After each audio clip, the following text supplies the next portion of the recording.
episode kali ini saya akan mengajak Anda berkunjung ke surga alam bawah laut di ujung Kalimantan Timur, tepatnya di Kabupaten Berau. Ya, Kepulauan Derawan. Kepulauan Derawan dikenal dengan wisata bahari yang begitu menawan. Keindahan taman bawah laut Kepulauan Derawan pun menjadi daya tarik bagi para penyelam kelas dunia. Di Pulau Kakaban ini, kita bisa melihat ubur-ubur tidak menyengat atau jellyfish stingless.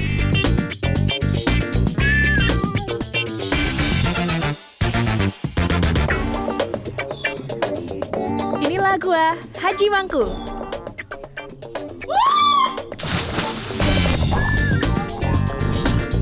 Gua Haji Mangku dikenal dengan airnya yang kebiru-biruan. Momen terbaik berkunjung ke gua ini ialah siang hari saat matahari menembakkan sinarnya. Keberadaan Gua Haji Mangku seolah menjadi surga tersembunyi di Pulau Maratua.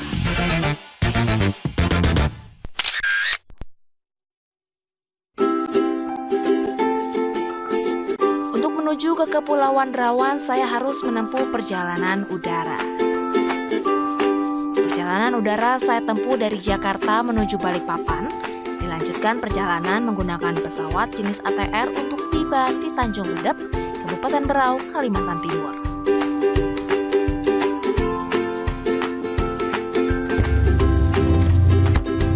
Selamat datang di Berau, Makassar.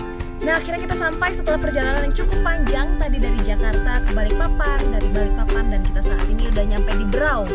Untuk tiba di Kepulauan Derawan, perjalanan pun masih cukup panjang. Saya harus melanjutkan perjalanan dengan menggunakan mobil kurang lebih 2,5 jam untuk tiba di Tanjung Batu. Dari Tanjung Batu, saya pun menyewa sebuah speedboat untuk menyeberang ke Kepulauan Derawan. Pulau pertama yang akan saya singgahi ialah Pulau Maratua.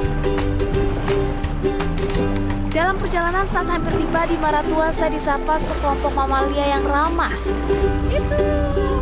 Biasanya lumba-lumba muncul ke permukaan di pagi hari saat arus gelombang tidak terlalu tinggi. Saya pun sangat beruntung. Lumba-lumba ini seolah menyambut kedatangan saya di Pulau Maratua. Setelah menempuh perjalanan menggunakan speedboat selama kurang lebih 1 jam, tibalah saya di Pulau Maratua. Dalam kunjungan saya ke Pulau Maratua, saya memilih menginap di Maratua Paradise Resort. Penginapan ini dibangun menggunakan bahan dasar kayu. Sebagian unitnya dibangun di atas air. Tak heran Maratua Paradise Resort disebut-sebut sebagai Maldives-nya Indonesia. Sayangnya saya tidak bisa merasakan sensasi tinggal di water villa karena sedang penuh. Tak masalah, akhirnya saya menempati sebuah villa di tepi pantai atau beach villa.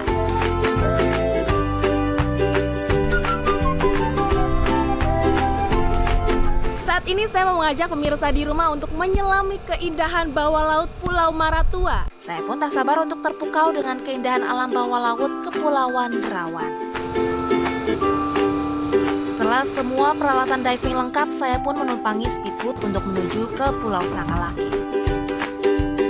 Waktu tempuh dari Pulau Maratua menuju Pulau Sangalaki kurang lebih 50 menit. Tempat dive site-nya Coral Garden. Oke. Ini semuanya coral di sini, tidak dalam, ya. I'm ready to getting wet.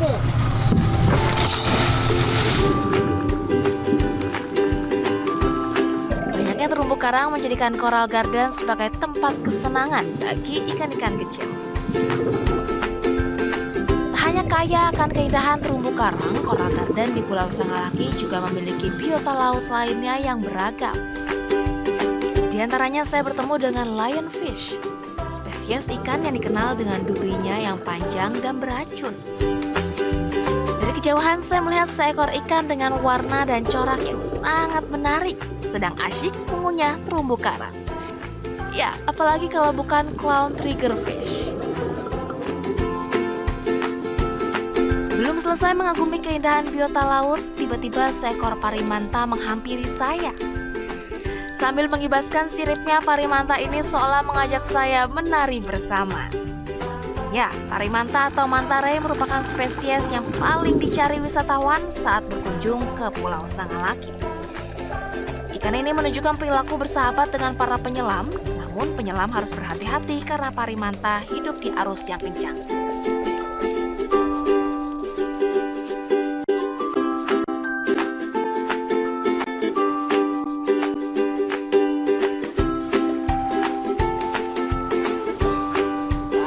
Usai diving, perut saya pun terasa sangat lapar. Barbecue di tepi pantai merupakan ide terbaik untuk menikmati santap malam di pulau. Ready for dinner. Saat saya menginap di Maratua Paradise Resort, memang tempat ini sedang ramai-ramainya dikunjungi wisatawan. Di antaranya rombongan turis dari Italia dan Tiongkok. Nah, saat ini sudah bersama saya Bapak Samsul Bahari sebagai Direktur PT Maratua Paradise. Salah satu yang paling menarik di Maratua Paradise Resort ini kan water villanya. Jadi yang paling populer sekarang ini adalah water villa. Karena menurut pengamat kita bahwa water villa ini bisa menarik lebih banyak pelancong dibanding beach chalet.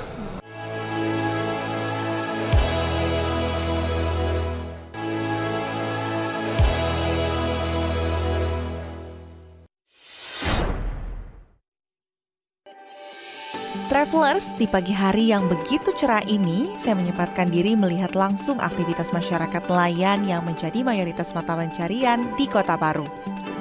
Inilah pasar ikan kemakmuran.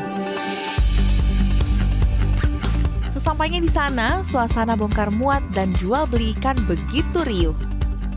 Kehidupan nelayan dan pasar ikan di pagi hari memang tak terpisahkan. Tampak sebagian pedagang ikan menanti kapal nelayan kembali ke daratan. Ada pula yang selalu semangat memikul atau mendorong gerobak penuh ikan dari mereka yang baru tiba dari melaut sejak malam harinya. Kalau ini akan merah.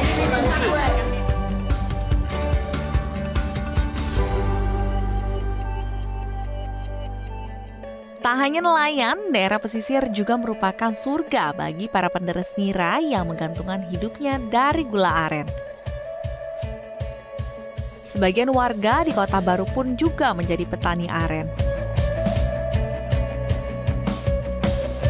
Gula aren diproduksi dengan cara yang masih sangat tradisional. Saya sempat menjumpai Puah Bahar yang sehari-harinya menderes nira sekaligus pembuat gula aren. Mata pencaharian lainnya bagi warga yang bukan tinggal di wilayah pesisir, salah satunya adalah memproduksi gula aren. Nah, kegiatan ini bisa juga menjadi destinasi wisata bagi Anda travelers yang suka ataupun penasaran dengan aktivitas dari warga lokal. Karena tidak hanya melihat, tapi kita juga bisa ikut dalam proses pembuatan gula aren ini. Nah, saat ini prosesnya adalah setelah nira dikumpulkan dari pohon, setelah itu dimasukkan ke dalam wajan dan kemudian dimasak menggunakan tungku tradisional, dan ini harus diaduk terus-menerus ya Pak, selama berjam-jam sampai mau diangkat ini? Sampai mengental seperti ini, sudah mengental. Setelah itu akan dimasukkan ke dalam cetakan dan didiamkan beberapa menit. Setelah itu gula aren pun siap untuk dijual. Berkunjung ke Kota Baru rasanya tidak lengkap apabila belum menyambangi salah satu kampung tradisional suku Bajau. Saya senang sekali nih dapat kesempatan pergi ke kampung suku Bajau di Desa Rampa, Kecamatan Pulau Laut Utara, Kabupaten Kota Baru. Lebih dari 8.000 jumlah penduduk tinggal di Desa Rampa yang mayoritas berprofesi sebagai nelayan. Di sini saya melihat berbagai kearifan lokal dan kegiatan yang dilakukan oleh warga suku Bajau sama. Salah satu suku yang paling banyak tersebar di wilayah kepulauan adalah suku Bajau. Nah, beruntung saat ini saya mendapat kesempatan untuk mengunjungi salah satu kampung Bajau yang ada di Kota Baru, Kalimantan Selatan. Ternyata ramai dan juga luas banget kampungnya. Saya akan mengajak Anda, travelers, untuk mengunjungi dan melihat bagaimana aktivitas sore di Kampung Bajau, Kalimantan Selatan ini. Tapi saya nggak sendiri karena saya ditemani oleh seorang guide, yaitu Bang Fitri. Ya. Bang, langsung aja yuk ajak saya untuk muter-muter lihat di Kampung Bajau ini. Ayo kita. Langsung aja Bang. Bang, tapi sebetulnya apa sih yang menjadi daya tarik dari wisatawan untuk berkunjung di sini? Karena di sini Kota Baru ini beda dengan kabupaten lain ada di Kalimantan Selatan. Kita ada 13 kabupaten di Kalimantan Selatan. Suku Bajau ini cuma ada di Kabupaten Kota Baru, sehingga merupakan daya tarik sendiri bagi masyarakat luar. Keunikannya mereka ini mempunyai suatu ritual upacara adat selamatan laut yang biasa mereka laksanakan 1 tahun sekali. Uniknya ada kan kepala adat itu namanya Sandro. Sandro itu begitu menancapkan seperti bambu ancak, dikasih air, areal ancak ini semua air itu jadi tawar semua. Mereka pada lompat ke laut untuk mengambil air itu cuma sekian menit. Air itu diharapkan menjadi penawar kesembuhan, kesehatan dan macam-macam bagi mereka. Itu uniknya di sini. Memang suku Bajau itu warganya lebih banyak tinggal di atas laut begini. Iya. Mereka aktivitas harian hari-hari mereka ya hampir mayoritas semuanya lah 100% itu mereka di laut. Ya kalau sore seperti kita lihat tadi ibu-ibu tadi kan mereka aktivitas di depan rumah, anak-anak ramai apa segala. Mungkin seperti itu. Bercengkrama gitu ya. Ya, benar-benar. Menarik banget sih, Bang. Ya. Masyarakat suku Bajau memiliki kehidupan yang tak pernah jauh dari laut dan tinggal di rumah-rumah panggung dengan dinding yang terbuat dari kayu. Begitupun juga dengan lantai rumah penduduk suku Bajau yang seluruhnya terbuat dari bahan papan kayu sehingga kokoh untuk dipijak. Beberapa di antaranya tampak ibu-ibu yang sedang menjemur ikan hasil tangkapan untuk dijadikan ikan asin yang juga siap untuk dijual ke pasar tradisional sekitar. Sungguh pengalaman yang seru bisa singgah di desa ini karena hampir setiap aspek kehidupan masyarakat yang saya temui berhubungan dengan kehidupan laut. Karena tinggal di perairan laut, kegiatan sehari-hari suku Bajau didukung oleh transportasi air berupa perahu. Perahu-perahu biasanya terparkir di pelataran rumah mereka. Selain sebagai alat transportasi, perahu-perahu juga digunakan oleh masyarakat suku Bajau untuk mencari nafkah. Usai memancing ikan di laut, aktivitas warga di Kampung Bajau ramai sekali. Banyak kegiatan yang dilakukan oleh suku Bajau. Apabila beruntung, Anda bisa juga menjumpai upacara adat suku Bajau sama dengan tradisi yang mereka miliki. Sore hari, sembari berjalan menuju jembatan baru di Kampung Bajau ini, dari kejauhan terdengar lirih suara nyanyian dan musik tradisional masyarakat Bajau.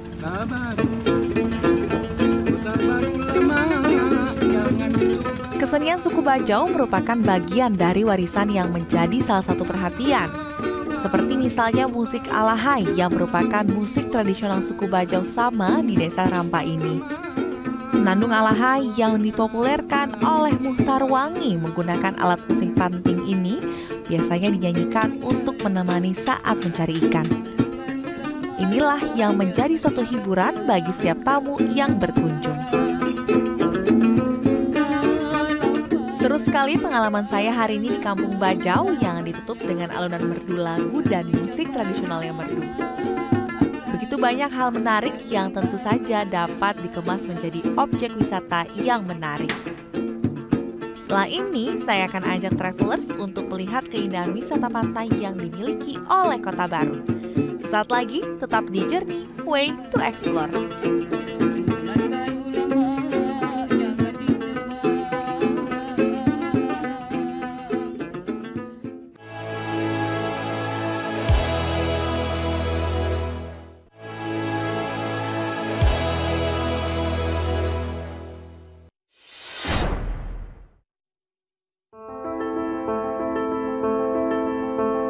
Satu hewan yang terbesit di kepala saya ketika mendengar kata Kalimantan Tengah, yes, orang utan.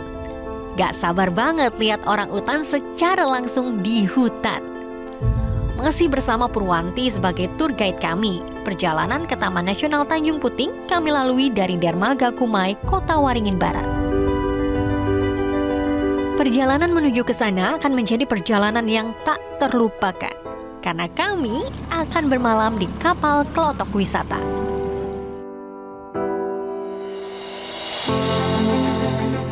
Akhirnya kita berangkat dengan kapal ini menuju Tanjung Puting. Kalau misalnya lihat di maps ini sih, kita nanti akan masuk ke Sungai Sekonyer. Selama perjalanan itu pun nanti akan bertemu tuh sama binatang-binatang liar yang ada di situ. Sepanjang perjalanan kami menyusuri Sungai Sekonyer dengan berbagai pemandangan flora dan fauna. Ya, ini dia yang selalu menyapa kami. Hai bekantan. Banyak sekali ya. Jadi bekantan ini kerap berkelompok. Selain itu juga ada burung yang sangat cantik, yaitu Raja Udang. Terus menyusuri sungai, kami pun bertemu Asian Black Hornbill. Kalau beruntung dan air sungai surut, maka pengunjung dapat bertemu buaya yang melintas ataupun sedang berjemur. Aktivitas pertama yang langsung kami lakukan adalah ke feeding station untuk melihat orang utan yang datang makan pisang.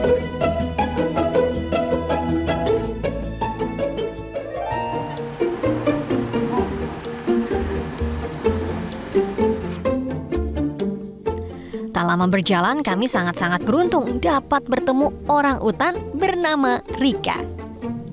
Saat itu Rika sedang berada di batang pohon dekat jalur trekking. Kami pun tetap sedikit takut ya kalau dekat dengannya. Bagaimanapun mereka tetaplah liar dan sudah berada di alamnya atau di hutan. Sejenak kami mengabadikan momen mahal ini dan melanjutkan perjalanan walaupun Rika sempat merasa terancam. Begitupun kami yang awam ini. Kami kembali melanjutkan perjalanan ke feeding station dengan berjalan kaki selama 10 menit. Waktu makan orang utan di Pondok Tanggui ini dimulai pukul 9 pagi. Namun sayangnya kami melihat hanya sedikit orang utan di sini. Ya info Mbak Ipung, kemungkinan bertemu orang utan itu from zero. Bisa saja nggak lihat sama sekali. Jadi pisang yang disajikan Taman Nasional Tanjung Puting ini merupakan nutrisi tambahan. For have a tour for see the orangutan? Yes, this is my first time. Okay. Do you have a dream for see the orangutans or just curious or what? I was a bit curious about this one and I got a recommendation from a friend in Jakarta. Okay. It's nice to see that there's still a place for orangutans where they can live in freedom and here are not that much humans who are hunting them or something like that. Orang utan liar tetap bergantung pada makanan di dalam hutan seperti buah, kulit pohon, daun, dan rayap. Apabila di dalam hutan sedang panen buah, maka orang utan tidak akan ke feeding station. Usai feeding time di Pondok Tanggui, kami akan melihat feeding station lainnya yaitu Tanjung Harapan. Perjalanan kami lanjutkan.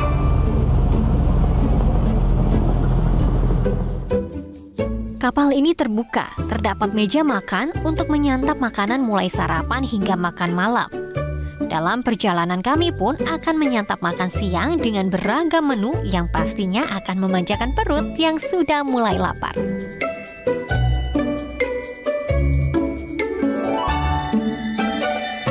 Tak terasa kami sudah sampai di Tanjung Harapan.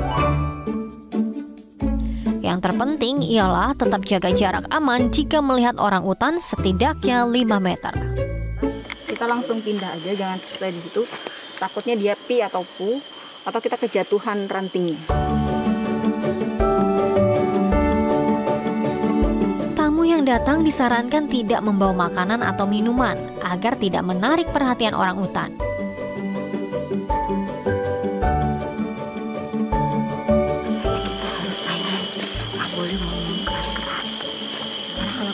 Mereka pergi. Kan mengganggu. Keberuntungan kembali menyertai kami. Ternyata di Tanjung Harapan ini banyak sekali orang utan yang datang ke feeding station.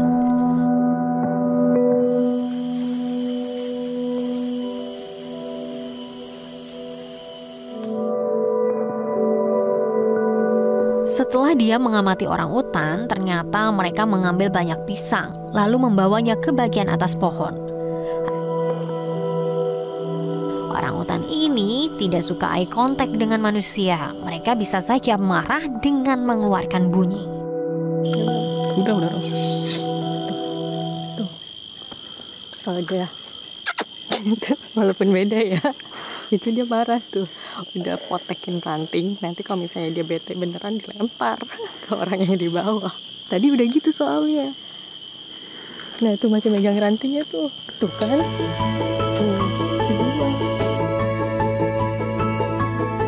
Tanjung Puting menjadi satu-satunya di dunia sebagai tempat peluang terbesar untuk menyaksikan orang utan secara liar. Hingga saat ini, wisatawan yang datang 80% ialah wisatawan asing.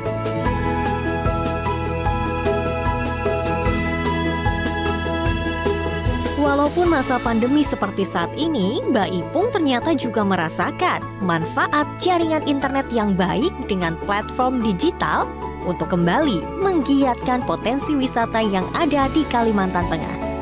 Salah satunya dengan mengasah kemampuan berbahasa Inggrisnya secara online bersama tutor dari Jakarta berkat bantuan pemerintah yang memberikan pelatihan bahasa Inggris secara gratis bagi para pelaku pariwisata di daerah. Kebetulan tahun kemarin itu aku ada diberi informasi dari pemerintah, ada kursus gratis itu di Ayo Belajar selama 4 bulan. Untuk belajar apa saja di situ, Mbak? Waktu itu bahasa Inggris. Karena memang di sini 80% mancanegara ya. Betul itu sekali. seperti apa? Apakah dari cara berkomunikasi, cara menjelaskan, apa kita yang dipelajari? Kalau untuk yang di Ayo Belajar sendiri, terutama sih skill bahasa Inggrisnya yang perlu ditingkatkan ya. Jadi mengenal banyak vocabulary, terus bagaimana cara berkomunikasi secara tepat dengan bahasa Inggris.